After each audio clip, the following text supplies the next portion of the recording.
Ruru Madrid!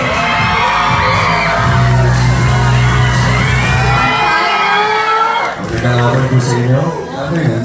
Good afternoon. Ayun, kung leading man at cutie ng GMA ang usapan, syempre si Ruru ang expert dyan. But before we of course hear more about yung mga shows mo, movies mo, anything that you would like to say para naman sa cuties muna natin? Yes, alam niyo nakakatawa kasi nasusubaybayan ko sila sa Instagram account ng Sparkle. At nakikita ko na lahat sila very dedicated sa ginagawa nila. And I guess yun yung masabi ko na very important.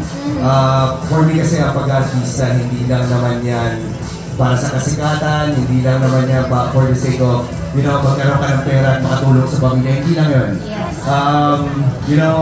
Ang pag-artista ko, hindi ko ito isang bagay na madali. Totoo yan, napakahirap po nito. Pero kapag mahal mo ang ginagawa mo, kapag meron kang purpose kung bakit mo ito ginagawa at kumbaga meron kang inspirasyon, lahat po yan mapapadali.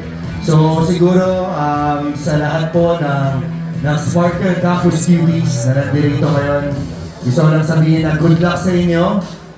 Alam ko na hindi lahat ay mapipili, pero hindi po yun ang end of the world. Tandaan nyo, sa buhay, kailangan natin dumaan sa ganong klase mga pagsubok.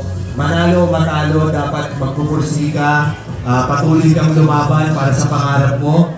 At walang sino man na pwede magdikta kung ano yung future mo. So, pagbutihin nyo lang, manalo kayo sa Panginoon Diyos at pag-usayan nyo lang yung ginagawa nyo. Good luck.